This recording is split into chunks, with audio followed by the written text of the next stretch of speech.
Hello friends, welcome to my YouTube channel The Tech Simitra. Friends, today I am coming with more important video. Activities to be treated as supply even if made without consideration. या दोस्तों, ऐसी कौन कौन सी activity है जो without consideration भी उसको supply मानी जाएगी। तो ये पूरी डिटेल हम आज की हमारी इस वीडियो में समझेंगे, जो हैज़ पर सेक्शन 17 CGST एक्ट 2017 जो कुछ ऐसी सप्लाई है जिस एक्टिविटी को शेड्यूल 1 में इंक्लूड किया है। हैज़ पर शेड्यूल 1 ऐसी 4 कैटेगरी को प्रिस्क्राइब किया है जो एक्टिविटी ऐसी है जिसको विदाउट कंसिडरेशन भी हैज सप्लाई माना जाएगा इन द GST। तो ऐसी कौन कौन सी एक्टिविटी हम पूरा डिटेल में उसको विथ हैज़ पर सेक्शन पूरे डिटेल में उसको समझेंगे और 1 बाय 1 पूरा डिटेल में उसका एनालिसिस करेंगे। तो वीडियो को अंत तक देखने के लिए आप सभी को रिक्वेस्ट है। तो शुरू करते हैं दोस्तों आज का वीडियो। सबसे पहले जो ऐसी शेड्यूल 1 जो 4 एक्टिविटी जो प्रिस्क्राइब किए उसमें सबसे पहले हम डिस्कस करेंगे परमानेंट ट्रांसफ़र और disposal of business asset where input tax credit has been availed on such asset. जो ऐसी असेट है जिसके ऊपर आपने इनपुट टैक्स क्रेडिट का बेनिफिट लिया है, जो बिजनेस असेट है आपकी, ठीक है, उसको आप परमानेंट ट्रांसफ़र या तो डिस्पोजल कर देते हो।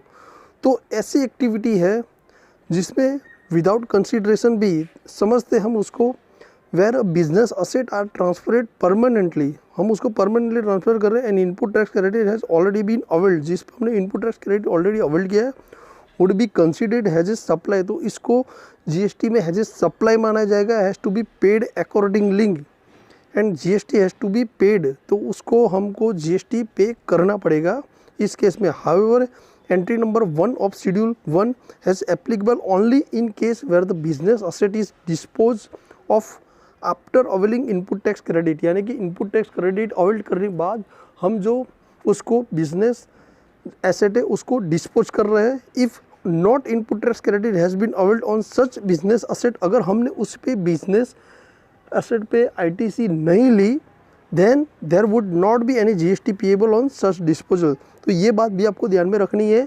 सबसे पहला जो एक्टिविटी है वो है परमानेंट ट्रांसफ़र ऑफ बिजनेस और डिस्पोजल ऑफ बिजनेस असेट, ठीक है। अगर उस केस में हमने जो बिजनेस असेट है उसमें हमने GST का बेनिफिट लिया है और हम उसको परमानेंट ट्रांसफ़र कर रहे हैं, तो उस केस में भले ही कंसिडरेशन ना हो फिर भी हमको उसको हैज सप्लाई माना जाएगा GST में, और उस केस में आपको GST पे करना पड़ेगा।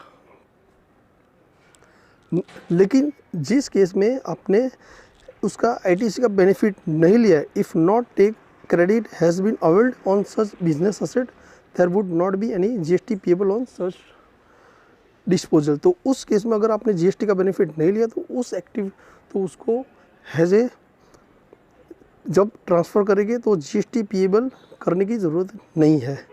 नेक्स्ट सेकंड जो एक्टिविटी है शेड्यूल 1 में सप्लाई ऑफ गुड्स और सर्विसेज और बोथ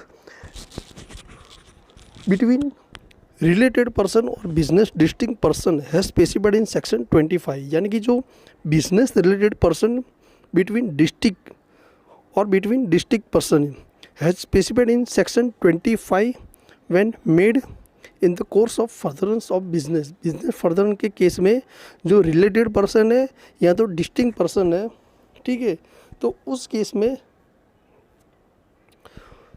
प्रोवाइडेड दैट गिफ्ट जो एम्प्लॉयर अपने एम्प्लॉय को गिफ्ट देता है वो not exceeding ₹50,000 value in the financial year shall not be treated as supply of goods और सर्विसेज और बोथ, ठीक है। अगर 50,000 के अंदर है तो उसको सप्लाई नहीं माना जाएगा, अदर 50,000 के ऊपर के वैल्यू है तो उसको सप्लाई माना जाएगा।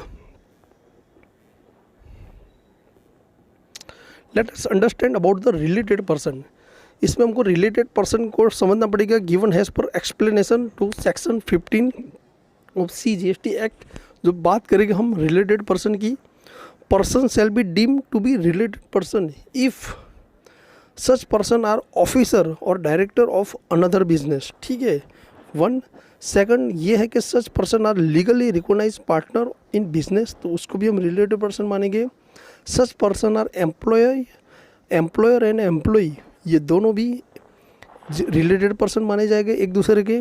एनी पर्सन डायरेक्टली और इनडायरेक्टली ओन, कंट्रोल और होल्ड 25% अगर वो होल्ड करता है और मोर देन आउटस्टैंडिंग तो वोटिंग स्टॉक और शेयर बोथ देम, तो उसको भी हम रिलेटेड पर्सन में काउंट करेंगे।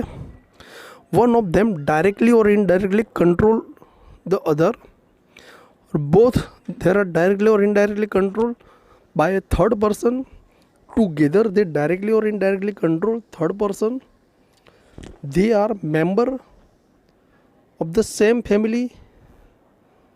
तो ये सभी है जो इंक्लूड करता है रिलेटेड पर्सन में। The term person has include legal person and the person who are associated in the business of one another, that one is also sole agent और सेल्फ डिस्ट्रीब्यूशन माना जाएगा उसको। नाउ थर्ड एक्टिविटीज़ है जो supply of goods की बात कर रहा है।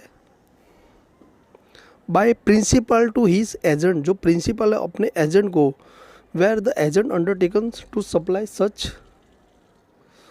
Goods on behalf of principal. On behalf of the principal जो एजेंट एक्टिविटी करता है ऑन द कमीशन, तो उसको भी सप्लाई माना जाएगा। By an agent to his principal where the agent undertake to receive such goods on behalf of the principal, वो भी सप्लाई माना जाएगा।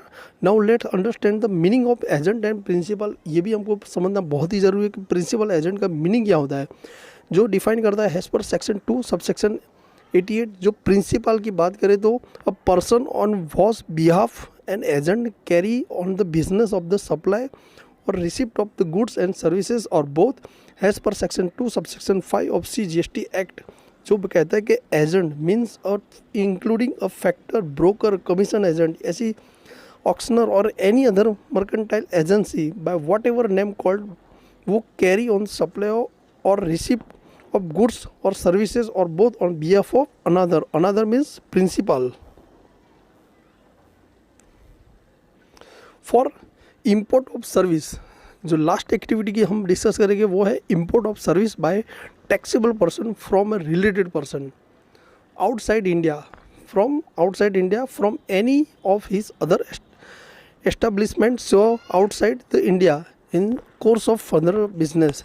जो इंपोर्ट करता है सर्विस यानी कि आउटसाइड द इंडिया, जो उसका अदर कोई यूनिट है जो लोकेटेड है आउटसाइड इंडिया, तो वो कुछ इंपोर्ट करता है service in the furtherance of business, तो वो एक्टिविटी मानी जाएगी एज ए सप्लाई, भले ही उसमें कोई भी कंसिडरेशन ना हो। Let us understand with an example.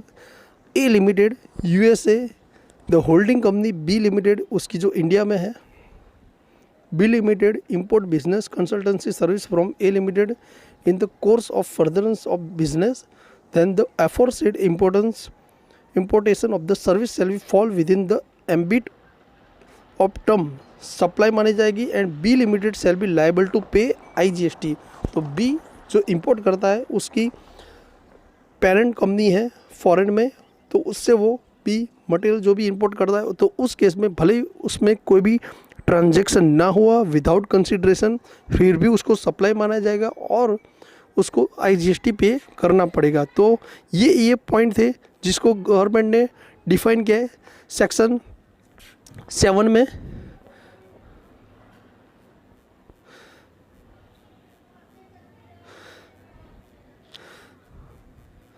जो डिस्कस किया था हमने पहले, ये मेन पेज में सेक्शन 7 जो शेड्यूल 1 में ऐसी प्रिस्क्राइब एक्टिविटी है जो डिफाइन की है, एक्टिविटी जो विदाउट कंसिडरेशन भी उसको सप्लाई माना जाएगा।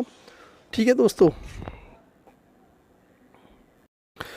थैंक यू दोस्तों हमारी इस वीडियो को देखने के लिए। रिक्वेस्ट है कि ज़्यादा से ज़्यादा लोगों को ये नॉलेज शेयर कीजिए अपने दोस्तों के साथ और अपने ग्रुप में ये वीडियो को शेयर कीजिए। और अभी तक आप हमारी इस चैनल द टैक्स मित्रा पे नए हो तो रिक्वेस्ट है कि प्लीज़ सब्सक्राइब कीजिए हमारी इस यूट्यूब चैनल द टैक्स मित्रा। ऐसे ही नॉलेज शेयरिंग वीडियो हमारी इस चैनल पर मिलते रहेगी। Thank you for watching.